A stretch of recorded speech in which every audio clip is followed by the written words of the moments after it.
नमस्कार। आज हमारे पास एक केस है जिनको सीकेडी क्रॉनिक किडनी डिजीज था। हफ्ते में 2 बार उनको डायलिसिस करना पड़ता था।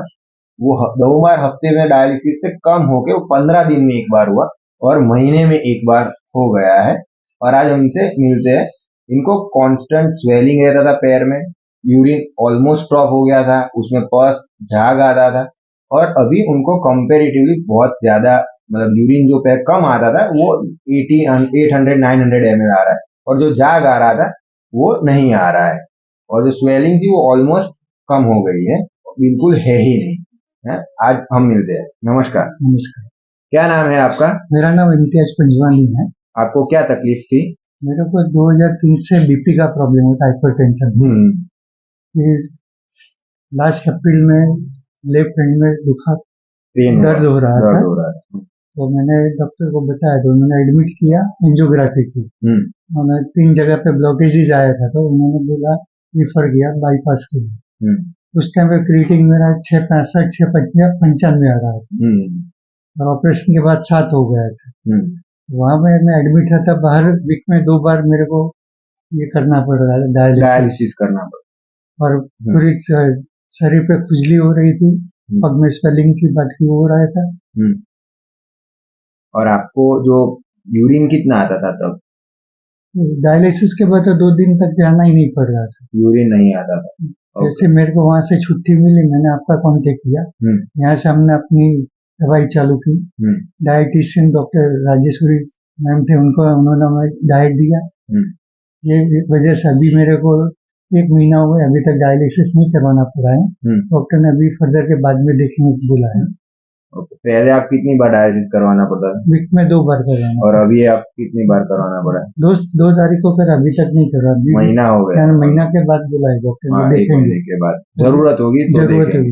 और आपको डॉक्टर ने बोला है कि पहले से सुधार है? नेफ्रोलॉजिस्ट जो थे आपके डॉक्टर, उन्होंने कहा है कि पहले से आपका केस सुधरा है, अच्छा हुआ है पहले वो से? भी बोले कि बहुत अच्छा है, प्रोग्रेस है, वो प्रोग्रेस अच्छा है। आपको इसके अलावा क्या क्या दिक्कत थी? जाग आना ऐसा कोई? हेमोग्लोबिन का भी प्रॉब्लम था, तो वो भी अपनी दवा से बहुत कुछ उसमें फायदा हुआ। क्या होता था? 7 तक चला गया था मेरा हेमोग्लोबिन, अभी 9 है। 9 है। ओके। और वो डिक्रीज नहीं हो रहा, मतलब स्टेबल? अभी स्टेबल हो गया है। और इसके अलावा और कोई दिक्कत थी? खुजली आना? इसकी वजह से थकान ने बहुत लगी, वो उसमें मैं अभी थोड़ा फ्रेश फील कर रहे हो जी? ओके। और आपको रेफरेंस कहाँ से मिला था? एक्चुअली मैं बहुत पुराना ही जानता हूँ, 1993 से। मेरे ससुर थे, उनको किडनी का प्रॉब्लम था, आपके पिताजी थे, उनके पास हम आते थे, तब से मेरे को मालूम था। और वो रेफरेंस मेरे एक दोस्त ने मेरे को दिया था। आपके फादर को क्या था मतलब? उनको भी किडनी का ही प्रॉब्लम था। उनका कितना रहता था? उनका 19 रहता था, लेकिन एक भी बार डायलिसिस नहीं करवाना।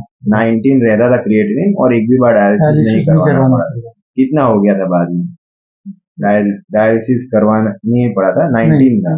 उसके बाद कम हो गया था, रेगुलर जैसा ही हो गया। और कितने साल जिए थे? 7 से 8 साल उसके बाद 7-8 साल जिए थे। मतलब after creatinine was 19, no dialysis ही नहीं करना पड़ा था।